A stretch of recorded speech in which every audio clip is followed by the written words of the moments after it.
Hello students. तो हम इस लेक्चर में डिस्कस करेंगे हमारा नेक्स्ट टॉपिक, जो टॉपिक है लाइटिंग के बारे में। अब लाइटिंग होता क्या है, तो हमें क्या क्या डिस्कस करना है। हमें सबसे पहले इसकी इंट्रो डिस्कस करनी है, मीन्स इंट्रोडक्शन में। अब इंट्रोडक्शन में हम लाइटिंग के डेफिनेशन के बारे में डिस्कस करेंगे। इंट्रोडक्शन के बाद हम इसके कॉजेज़ के बारे में पढ़ेंगे कि हमारे पास कॉजेज़ क्या क्या होते हैं। फिर हम इसके इफ़ेक्ट्स के बारे में देखेंगे। कॉजेज़ हमने देखने के बाद, कॉजेज़ के बाद हमारे पास इफ़ेक्ट का टर्म्स आएगा, और इफ़ेक्ट के बाद हमारे पास एक नया टर्म्स दिखेगा मिटिगेशन का। तो हमें ये सारी चीज़ें डिस्कस करनी है। तो हम बेसिक डेफिनेशन से स्टार्ट करते हैं कि लाइटिंग बोलते किसको हैं। तो लाइटिंग ये क्या है, हमारे पास नेचुरल अकरेंस है, मीन्स ये हमारे पास, इसको हम कंट्रोल नहीं कर सकते हैं। ये किस टाइप का हैजार्ड है, तो ये नेचुरल हैजार्ड है। अब हमने पढ़ा था हैजार्ड कितने तरह से होते हैं, तो एक तो हमने पढ़ा था नेचुरल हैजार्ड्स होता है, एक तो हमारे पास होते हैं एंथ्रोपोजेनिक, या जिसको हम क्या बोलते थे, या इसी को हम बोलते थे मैन मेड या आर्टिफिशियल। अब लाइटिंग जो है हमारे पास नेचुरली अकरिंग फिनोमिना है, और हैपन क्यों होता है, क्योंकि हमारे पास क्या होता है, electrostatic discharge during the two electrically charge region in the atmosphere और ग्राउंड टेम्पोरियल इक्वलाइज। यहाँ पे जो टर्म्स क्या कर रहे हैं, इक्वलाइज कर रहे हैं themselves, causing the instantaneous release of much energy as 1 million joule of energy। अब इस सारे टर्म्स का मतलब क्या है कि पूरा का पूरा जो हमारे पास लाइटिंग टर्म्स आ रहा है, ये हमारे पास क्या था, कब अकरिंग होगा, ये हमारे पास अकरिंग तब होता है जब हमारे पास इलेक्ट्रोस्टैटिक जो डिस्चार्ज होते हैं वो क्या करेंगे, दो हमारे पास इलेक्ट्रोस्टैटिक डिस्चार्ज आपस में क्या होंगे, टकराते हैं, तो वहाँ से क्या होता है, इलेक्ट्रोस्टैटिक डिस्चार्ज जनरेट होता है, और वहाँ से क्या होती है, इंस्टेंटेनियस एनर्जी रिलीज होती है। वो एनर्जी कितनी तक भी हो सकती है, 1 बिलियन जूल ऑफ एनर्जी, वहाँ पे 1 बिलियन जूल ऑफ एनर्जी तक की वहाँ पे रिलीज होती है एनर्जी। अब ये जो हमारे पास लाइटिंग हैपन होने के जो हमारे पास अलग अलग वेज होते हैं, अलग अलग जगह होती हैं, तो इसको अलग किया गया है, डिसइंटीग्रेट किया गया है, अलग किया गया है बाय द दे अकर्स, कि उन बेसिस पे कि वो कैसे अकर्स होते हैं। अब लाइटनिंग अकरेंस की 3 मेथड, मतलब 3 जगह हैं, 3 टाइप्स हैं। पहला है inside a single thunder cloud. Thunder cloud means अगर हमारे पास कोई सिंगल थंडर क्लाउड है, सिंगल बादल आंधी तूफान है, तो वहाँ से हो सकता है कि सिंगल बादल से भी क्या हो, इनसाइड हो, उस बादल के अंदर क्या हो जाए, लाइटिंग दिख जाए, बिजली दिख जाए। लाइटिंग का मतलब होता है बिजली। या फिर दूसरा केस क्या हो सकता है, बिटवीन 2 डिफरेंट क्लाउड्स, कि हमारे पास 2 अलग जगह क्लाउड्स हैं, बादल हैं, वो 2 अलग अलग क्लाउड्स या बादल के बीच में क्या हो, हमारे पास लाइटनिंग दिख जाए। या तीसरा कंडीशन ये होता है, between A cloud and the ground, कि हमारे पास या तो क्लाउड या फिर ग्राउंड है, उसके बीच में क्या हो, लाइटनिंग दिख जाए। तो ये 3 अलग अलग इसके क्या थे, मेथड मीन्स टाइप से, जिसके बेसिस पे क्या किया गया, इसको डिसइंटीग्रेट किया गया, अलग किया गया। अब यहाँ पे हमारे पास एग्जाम्पल दिख रहा है। अब इस एग्जाम्पल में हमारे पास क्या दिख रहा है, एक इमेज दिख रहा है। इस इमेज में हमें क्या दिख रही है, लाइटिंग दिख रही है। अब यहाँ पे लाइटिंग देख रहे हैं, सबको दिख रहा होगा कि यहाँ पे क्या है, अलग अलग यहाँ से दिख रहा है, थंडर स्टॉर्म है। अब ये नीचे क्या है, पर्टिकुलरिटी है, ये बादल है, यहाँ पे क्या हो रहा है, पूरी की पूरी लाइटनिंग हो रही है, बिजली चमकने को ही लाइटनिंग बोलते हैं। सब लोगों ने देखा होगा, ये नेचुरल फिनोमेना है, शायद ही कोई हो जो ना देखा हो। तो इमेज में किसी को डाउट नहीं होना चाहिए, लाइटनिंग क्या है, इस इमेज से हमें क्लियर हो गया। अब हम आगे चलते हैं। अब यहाँ पे एक फैक्ट, यहाँ पे एक क्लियर मेंशन है। फैक्ट क्या दिख रहा है कि lightning is hotter than the surface of sun. ये जान के एक हमारे पास आश्चर्य वाली है, एक हमारे पास फैक्ट है कि जो लाइटनिंग होती है, जो बिजली गिरती है, वो बिजली का जो टेम्परेचर होता है वो बहुत ही ज़्यादा होता है, ये हॉटर देन, उससे भी गर्म है, किससे, द सन, जो सरफेस ऑफ सन है उससे भी ज़्यादा गर्म होता है। And reaching the temperature of around 30,000 degree Celsius. अभी हमें सोचने पे ही मजबूर कर दे रहा है कि कितना टेम्परेचर तक जाता है, कि जो लाइटनिंग होती है, जो बिजली गिरती है, उस समय उसका टेम्परेचर 30,000 डिग्री सेल्सियस तक भी हो सकता है। अब 30,000 डिग्री सेल्सियस, 100 डिग्री सेल्सियस में क्या होता है, वाटर ही बॉयल हो जाता है, और 30,000 डिग्री सेल्सियस तक क्या होता है, इसका टेम्परेचर जाता है। किसकी, लाइटनिंग की बात हो रही है। अब हम बात डिस्कस करते हैं कि लाइटनिंग के कॉजेज क्या क्या हैं। कॉजेज में हमारे पास सबसे पहला कॉजेज इधर रखा है कि कैसे ये जनरेट होता है। लाइटनिंग ये क्या है, इलेक्ट्रिक करंट है। और जो इलेक्ट्रिक करंट है उसके लिए हमें क्या चाहिए, first we need the cloud. हमें सबसे पहले क्या होना चाहिए, क्लाउड होना चाहिए, बादल होना चाहिए, जहाँ पे क्या हो रहा है, ये लाइटनिंग हैपन हो रही है। Second point, when the ground is hot, चीज़ें हमें पता है कि यहाँ पे इलेक्ट्रिक करंट है और इलेक्ट्रिक करंट का मूवमेंट कहाँ होता है। हमें दो चीज़ें पता होती कि एक हमारे पास नेगेटिव डिस्चार्ज होता है, एक हमारे पास पॉजिटिव डिस्चार्ज होता है। तो हमारे पास एक नेगेटिव डिस्चार्ज है, पॉजिटिव डिस्चार्ज है, दोनों को काउंटर बैलेंस करने के लिए हमारे पास इलेक्ट्रिक करंट होती है। सेम चीज़ें हैं कि when the ground is hot, जब हमारे पास ज़मीन बहुत ही ज़्यादा क्या हो जाएगी, गर्म हो जाएगी, तो it heats the above.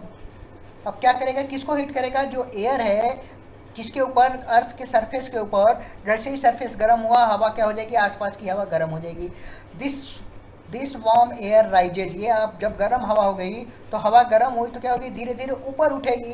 As air rises, अब ये जैसे जैसे ऊपर उठती जाएगी, एटमॉस्फेयर में क्या मिलेंगे इसको, वाटर वेपर मिलेंगे, जल वाष्प जिसको बोला जाता है। अब वो जल वाष्प क्या होते हैं, इसको मिलते हैं और ये पूरा का पूरा किस फॉर्म में कन्वर्ट हो जाता है, क्लाउड के फॉर्म में कन्वर्ट हो जाता है। अब क्लाउड बन गया। When the air continuous rise, cloud के बाद क्या होगा, लगातार ये ऊपर की तरफ उठते रहेंगे तो clouds gets bigger and bigger, तो क्लाउड का जो साइज होगा वो धीरे धीरे बढ़ते बढ़ते और बड़ा होता रहेगा। In the top of cloud, अगर क्लाउड भी हमारे पास, सपोज कि हमारे पास साइड में मैं बना रहा हूँ कि सपोज कि अगर हमारे पास क्लाउड जनरेट हुआ और वो क्लाउड भी हमारे पास क्या हुआ, अलग अलग रेंज का हुआ। सपोज कि इतनी हमारे पास क्या है, उसकी डेप्थ है, विड्थ है, इतनी हमारे पास मोटाई है, थिकनेस है उस क्लाउड की, तो उस क्लाउड का जो टेम्परेचर होगा वो क्या होगा, जो टॉप वाला होगा वो ज़्यादा ठंडा होगा एज कम्पेयर टू नीचे वाले के। क्यों, क्योंकि हॉट एयर कहाँ से आ रही है, नीचे किससे आ रही है, तो नीचे से एयर आ रही है और नीचे वाला टेम्परेचर क्या होगा, हॉट होगा, ऊपर वाला टेम्परेचर क्या होगा, कम होगा। अब कब की बात हो रही है, व्हेन द टेम्परेचर, जब हम टेम्परेचर की बात कर रहे हैं, टॉप की सरफेस वाली, जो टॉप सरफेस वाली थी, यहाँ का टेम्परेचर जब क्या हो जाए, below freezing point. Freezing point क्या होता है, उस पॉइंट पे जहाँ पे क्या होता है, बर्फ बनना स्टार्ट हो जाता है, वो टेम्परेचर की बात हो रही है। तो उस टेम्परेचर से भी क्या हो जाएगा, बिलो हो जाएगा। एंड तब क्या होगा, वाटर पे जो वेपर थे, जो जलवाष्प थे, वो किस में कन्वर्ट हो जाएंगे, बर्फ में कन्वर्ट हो जाएंगे, आइस में कन्वर्ट हो जाएंगे। अब क्या होगा फिर नेक्स्ट फिनोमिना कि now the cloud become thunder cloud. अब क्या हो जाएगा कि क्लाउड भी जो होते हैं वो ठंडर हो जाएंगे, एकदम क्या हो जाएंगे, फॉर्म में कन्वर्ट हो जाएंगे, बर्फ के फॉर्म में कन्वर्ट हो जाएंगे। Lots of small bits of ice bomb, छोटे छोटे आइस के टुकड़ों में क्या हो जाएंगे और एक कन्वर्ट हो जाएंगे और इनटू ईच अदर, और ये क्या होंगे, एक दूसरे से कलेक्टेड होंगे। अब छोटे छोटे वहाँ पे क्या है, आइस के टुकड़े हैं, आइस के पार्टिकल्स में कन्वर्ट हो गए हैं और वो क्या कर रहे हैं, दे मूव अराउंड, आपस में इधर उधर मूव करते रहेंगे। अब जब ये क्या करेंगे, एक दूसरे से कोलिजन करेंगे, एक दूसरे से टकराएंगे, तो वहाँ से क्या होगा, इलेक्ट्रिक डिस्चार्ज, वहाँ पे इलेक्ट्रिक चार्ज क्या हो जाएगा, प्रोड्यूस हो जाएगा। तो the built up of electric charge, वहाँ से क्या करेंगे, इलेक्ट्रिक चार्ज बिल्ट कर देंगे। Eventually the whole cloud fill up with electric charge, जिससे क्या होगा, पूरा का पूरा क्लाउड में ये एक दूसरे से, एक पार्टिकल दूसरे पार्टिकल से टकराए तो वहाँ से इलेक्ट्रिक चार्ज कन्वर्ट हुआ। ऐसे ही पूरा जो क्लाउड किसका बना है, पार्टिकल्स का बना है, किस पार्टिकल का, बिट्स ऑफ आइस बम, छोटे छोटे आइस के टुकड़ों का। तो पूरी की पूरी जो हमारे पास full cloud, complete fill up of cloud किसके इलेक्ट्रिक चार्ज से क्या हो जाएगी, इलेक्ट्रिक चार्ज में कन्वर्ट हो जाएगी। अब लाइटर जो हमारे पास होगा, पॉजिटिवली चार्ज, जो लाइट जो होती है वो क्या होती है, positively charge particle from at the top of the cloud.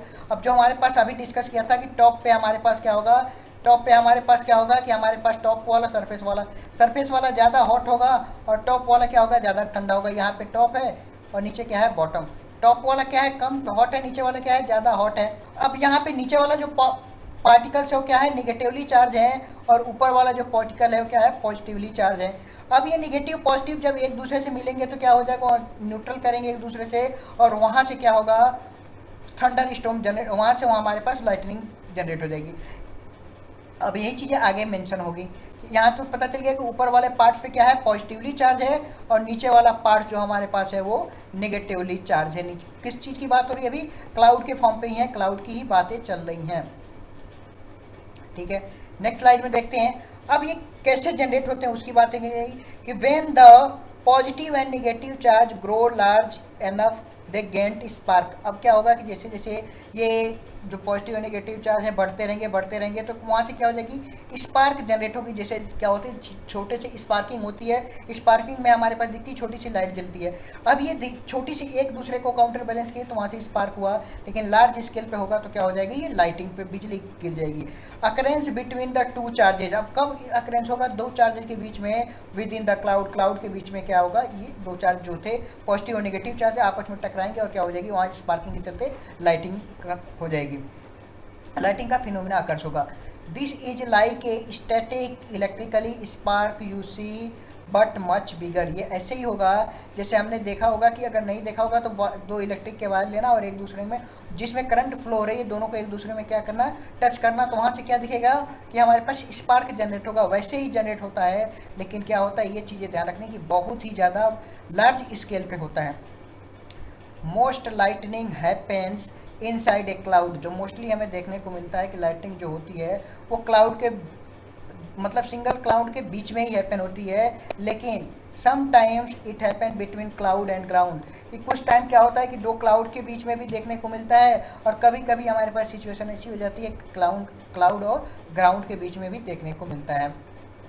Next point है, a built up of positive charge build up the ground beneath the cloud, attractive the negative charge in the bottom of cloud. Bottom के cloud means जो cloud के bottom पे क्या दिख रहा है, हमारे पास नेगेटिव चार्ज होता है, और ग्राउंड पे हमारे पास क्या मिलता है, पॉजिटिव चार्ज मिलता है।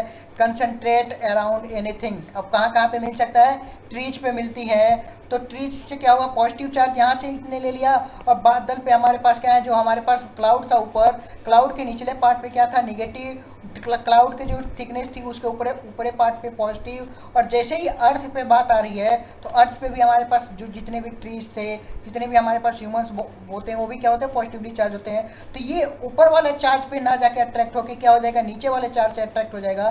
तो ये पॉजिटिव नेगेटिव एक दूसरे को क्या करेंगे, काउंटर बैलेंस करेंगे। तो इस केस में बिजली कहाँ गिरेगी, जमीन पे गिरेगी, और अब अगर ऊपर की तरफ ये क्या कर आपस में इंटर बैलेंस कर रहे हैं तो बिजली आकाश में ही रह जाती है, बादलों के बीच में दिखती है। तो दोनों फिनोमेना यहाँ पे क्लियर हो गए होंगे। तो यही चीज़ें यहाँ पे मेंशन है कि जो हमारे पास ट्री थे, जो हमारे पास कंडक्टर थे, इवन पीपल है, ये सब के सब क्या है, पॉजिटिवली चार्ज थे। इनके चलते क्या होगा कि जो क्लाउड का नीचे वाला पार्ट था, जो नेगेटिव चार्ज, उसको क्या करेगा, काउंटर बैलेंस करेगा और लाइटनिंग हो जाएगी। अब लाइटनिंग का हमने पढ़ लिया कि डेफिनेशन, उसके कॉजेस पढ़ लिए। अब इसके इफेक्ट के बारे में देखते हैं कि लाइटनिंग के कौन कौन से इफेक्ट होते हैं। तो सबसे पहली चीज़ कि the effect of lightning are those of high strength impulse current. High strength impulse current जैसे प्रोपोगेट करती है, आगे बढ़ती है, वैसे ही क्या होता है, ये लाइटनिंग हैपन होती है, लाइटनिंग के हैपन होने के चांसेस होते हैं, और ये क्या होगा, हमारे एटमॉस्फेयर में हैपन होगा। देन इन ए सॉलिड मोर और लेस कंडक्टिव मीडियम, सॉलिड में क्या होगा, मोर या लेस कंडक्टिव मीडियम होगा। अब जो इफेक्ट होता है इसके अलग अलग इफेक्ट होते हैं। लाइक हमारे पास फर्स्ट हमारे पास इफेक्ट क्या है, पहला जो हमारे पास इफेक्ट दिख रहा है वो क्या हमारे पास है, विजुअल इफेक्ट है। समझ में आ रही बातें। अब लाइटनिंग का हमारे पास पहला इफेक्ट है विजुअल इफेक्ट। अब विजुअल इफेक्ट मीन्स जो हमारे पास विजिबल होता है। अब लाइटनिंग में हमारे पास विजुअल इफेक्ट में क्या हमारे पास विजुअल होता है कि सबसे पहली चीज़ें क्या विजुअल होती हैं कि ये क्या होगा कि थाउजेंड ऑफ हमारे पास अवलांचेज मैकेनिज्म, कि जैसे अवलांचेज गिरते थे थाउजेंड में बहुत ही ज़्यादा स्पीड में, वैसे ही क्या होगा, फ्लैश अचानक से बहुत ही तेज़ी से, बहुत ही ज़्यादा विजुअल मीन्स बहुत ही ज़्यादा लाइट देखने को मिलती है लार्ज स्केल पे। दूसरा हमारे पास क्या है, एकॉस्टिक इफेक्ट। अब हमारे पास एकॉस्टिक इफेक्ट क्या होता है कि साउंडनेस, एकॉस्टिक मीन्स हमारे पास होता है साउंड से रिलेटेड चीज़ें। अब जो साउंडनेस है या फिर हमारे पास जो ध्वनि होती है, ध्वनि से रिलेटेड क्या है कि यहाँ पे क्या होता है, cause by the propagation of shocks wave. अभी क्या होती है कि शॉक्स वेव क्या होती हैं कि शॉक्स वेव के प्रोपोगेट होने से, प्रोपोगेशन के चलते क्या होता है, यहाँ पे इसके इफेक्ट देखने को मिलते हैं। राइज इन प्रेशर, प्रेशर वहाँ का क्या हो जाता है, इंक्रीज हो जाता है। originating in the discharge path, the effect is perceptible up to the range of around 10 kilometre. जो लाइटनिंग हुई, जो बिजली गिरी, इसका जो साउंड का इफेक्ट है वो अराउंड 10 किलोमीटर जहाँ तक ये गिर रहा है, जहाँ पे ये हैपन फिनोमिना हो रहा है लाइटनिंग का, वहाँ से लेके इसके 10 किलोमीटर तक रेंज में हमें पास क्या दिखता है, लाइटनिंग के इफेक्ट दिखते हैं। नेक्स्ट हमारे पास थर्मल इफेक्ट की बात करें तो ऑलरेडी यहाँ से क्या होगी, बहुत ही ज़्यादा हीट जनरेट होती है, और हमने डिस्कस किया था 1 मिलियन जूल तक की भी एनर्जी क्या होती है वहाँ से रिलीज होती है जब हमारे पास कहीं पे भी लाइटनिंग का फिनोमिना हैपन होता है। इसके अलावा जो हमारे पास इलेक्ट्रोडाइनमिक इफेक्ट क्या होगा कि these are the mechanical force apply to the conductor place in a magnetic field created by the high voltaic circulation, they result in the deformation. क्या करेंगे, ये पूरा का पूरा डिफॉर्मेट करेंगे किसको, जो भी हमारे पास आसपास की चीज़ें हैं। पेड़ पौधों पे गिरा तो पेड़ पौधों को तोड़ ताड़ देंगे, पेड़ फट जाती हैं, बिल्डिंग पे गिरेगी तो बिल्डिंग भी इससे टूट जाती है जहाँ पे पड़ेगा, क्योंकि यहाँ पे क्या है, इलेक्ट्रोडाइनमिक है, साथ ही साथ इसके इफेक्ट इलेक्ट्रोडाइनमिक इफेक्ट भी है, हाई वोल्टेज है, हाई वोल्टेज का सर्कुलेशन होगा, तो ये सारे के सारी चीज़ें किस में होती है, इसके इफेक्ट में। अगला है हमारे पास इलेक्ट्रोकेमिकल इफेक्ट। अब इलेक्ट्रोकेमिकल इफेक्ट क्या है, ये हमारे पास माइनर इफेक्ट होता है, और ये क्या होता है, इन द फॉर्म ऑफ जो हमारे पास इलेक्ट्रोलाइटिक डिकम्पोजिशन होता है। अब किस लॉ पे, इलेक्ट्रो के हमारे पास इलेक्ट्रोमैग्नेटिक के हमारे पास फैराडे लॉ होते हैं, फैराडे लॉ का कौन सा इंडक्शन इफेक्ट फिनोमिना इसमें देखने को मिलता है, किसमें, इलेक्ट्रोमैग्नेटिक इफेक्ट में। इसके अलावा कि इफ़ेक्ट ऑन लिविंग बीइंग, की जो जीवित प्राणी है उन जीवित प्राणियों पे इसका क्या इफेक्ट होता है, तो the passage of transit current in the certain RMS value root mean square, जो हमारे पास वैल्यू होती है उस रूट मीन और जो वैल्यू आएगी इसकी वो इतनी सफिशिएंट होती है, इतनी इनमें से इसकी जो वैल्यू होती है इतनी ज़्यादा होती है कि इसका जो रिस्क है वो बहुत ही ज़्यादा रिस्क होता है। और इसके चलते क्या होते हैं, जो पीपल्स होते हैं, ह्यूमन बीइंग की बात हो रही है, लिविंग बीइंग की बात हो रही है, जो लिविंग बीइंग में क्या होते हैं, बाई हार्ट अटैक, उनको क्या आ सकते हैं, हार्ट अटैक भी सडनली आ जाते हैं, किसको देख के, किसके चलते, क्योंकि इसमें क्या है, ट्रांसिएंट करंट है और उसकी सर्टेन आरएमएस वैल्यू है, और रूट मीन स्क्वायर वैल्यू बहुत ही ज़्यादा होती है, जिसके चलते हार्ट अटैक आने के चांसेस होते हैं। ह्यूमन्स या जितने भी लिविंग बींग्स हैं, चाहे ह्यूमन्स हो या एनिमल्स हो, उनके जो रेस्पिरेटरी सिस्टम होता है वो पूरा का पूरा फेलियर हो सकता है, या फिर हार्ट अटैक, और दोनों हार्ट अटैक और respiratory failure together with the क्या हो सकती है, एक साथ दोनों चीज़ हैपन हो जाती है, तो उस केस में क्या होगा, उस पर्सन की डेथ भी हो जाती है। अब इस चीज़ को मिटिगेट कैसे करेंगे, तो मिटिगेट करने के हमारे पास डिफरेंट चीज़ें हैं कि हम क्या करें, डाउन कंडक्टर का यूज़ करें, बॉन्डिंग या शील्डिंग प्रोवाइड करें अपनी बिल्डिंग के चारों तरफ, ग्राउंडिंग की जाए। आप लोगों ने देखा होगा कि जहाँ पे मल्टी स्टोरेज बिल्डिंग होती है उस मल्टी स्टोरी के टॉप से एक वायर ले जाके अर्थ में अर्थिंग कर देते हैं, ताकि अगर बिजली गिरे भी तो वो क्या करें, न्यूट्रल कर दे, डायरेक्ट अर्थ में चला जाए, उस बिल्डिंग पे कोई कोलैप्स ना हो। हम क्या करें, कुछ ट्रांसिएंट बना दें, सर्ज बना दें, जिसके चलते उसके जो इफेक्ट है उसको क्या किए, न्यूट्रलाइज कर सकें। हम उस चीज़ को मिटिगेट करने से पहले क्या करें, डिटेक्शन कर दें कि ये चीज़ें कहाँ कहाँ पे हैपन हो सकती हैं, क्या क्या चीज़ें हो सकती हैं, तो जिससे क्या हो जाएगा कि उसके डिटेक्शन के आसानी हो जाएगी। और लास्ट चीज़ हमारे पास है कि एजुकेशन, कि लाइटनिंग से एजुकेशन या अवेयरनेस बोल सकते हैं, कि हम लोगों को जागरूक बनाएं, उनको एजुकेट करें, और सारी चीज़ें अगर उनको पता हो जाएगी कि किस टाइप पे कैसे कैसी चीज़ें हैपन हो रही हैं, और हैपन होने के बाद अगर प्रॉपर एजुकेशन उनको प्रोवाइड कर दिया जाए, जिससे क्या हो कि वो पूरा का पूरा की ऐसी सिचुएशन अगर हमारे पास एजाड आ रही है तो क्या रिस्पॉन्स देना है, कैसे रिस्पॉन्स देना है, कहाँ पे मूव करने हैं, कहाँ कहाँ पे मूव नहीं करनी, ये सारी चीज़ें उनको पता हो जाएंगी। अब जैसे हमारे पास सेफ्टी के लिए क्या दिया गया कि यहाँ पे कुछ क्या कि सेफेस्ट के लिए कि अगर हमारे पास लाइटनिंग या थंडर स्टॉर्म आ रहा है तो उस केस में क्या बोलें, गो इंडोर, मीन्स हमेशा क्या खुले में ना भागें। लाइक हमारे पास ये सिचुएशन पड़ी थी कि हमने क्या किया था, फ्लड के बारे में देखा, तो हमेशा क्या थे, लैंडस्लाइड के बारे में, तो हमने वो हैजार्ड में क्या डिस्कशन किया था कि हमें खुले में भागना हो, तो ओपन प्लेस में भागना, अर्थ क्यों आया तो हम क्लोज में ना जाएं। लेकिन यहाँ पे क्या है, सिचुएशन अलग है, यहाँ पे थंडर स्टॉर्म आ रहा है, लाइटनिंग हो रही है, तो हम यहाँ पे खुले में नहीं जाएंगे, इसमें हम कहाँ जाएंगे, इंडोर चीज़ें जानी चाहिए। हमें क्या है, ऐसी जगह पे जाना चाहिए जो क्या है, इंडोर है, घरों में भागना चाहिए। और कब तक, जब तक कि हमारे पास, हमने क्या किया गया, जब भी हमने साउंड सुना है, लास्ट हमने साउंड सुना है उसके 30 मिनट बाद ही हम क्या करें, उस थंडर की जो हमने आवाज़ सुनी थी 30 मिनट बाहर ही, उसके बाद ही बाहर आना चाहिए, उससे पहले बाहर नहीं चाहिए। अगर दूसरी चीज़ें क्या कर सकें, take shelters in the hard topped vehicle, कि अगर हमारे पास व्हीकल ड्राइविंग कर रहे हैं तो क्या करें, शेल्टर देख लें कि कहाँ हमारे पास व्हीकल हमारे पास रुक सकता है, उसके हम ड्राइविंग रोक दें, और कहीं हमारे पास शेल्टर देख लें जहाँ पे हम ये चीज़ें रोक सकते हैं। कभी भी ट्रीज़ के अंडर नहीं जाएं, या फिर कहीं हिल टॉप पे नहीं जाएं, ओपन फील्ड में नहीं जाएं। ये हिल यहाँ पे ट्रीज़ पे बारे में क्यों नहीं जा रहा था, अभी हमने डिस्कस किया कि अर्थ पे क्या होता है, पॉजिटिवली चार्ज होती है, और जो हमारे पास क्लाउड था, क्लाउड में ऊपर क्या था, पॉजिटिवली चार्ज था, क्लाउड का निचला पार्ट क्या था, निगेटिवली चार्ज था। अब ये निगेटिवली चार्ज और पॉजिटिवली चार्ज क्या किए, एक दूसरे को काउंटर बैलेंस किए, तो बिजली कहाँ गिरेगी, पेड़ के ऊपर ही गिरेगी। तो इसीलिए हम क्या चाहेंगे कि पेड़ के नीचे हम ना रहें, क्योंकि उस केस में क्या होगी, डेथ पॉसिबल है, डेथ हैपन होगी ही होगी। तो ये सारे हमारे पास क्या थे, थंडर स्टॉर्म को डिफरेंट कर। अब इसके अलावा कुछ टिप्स है।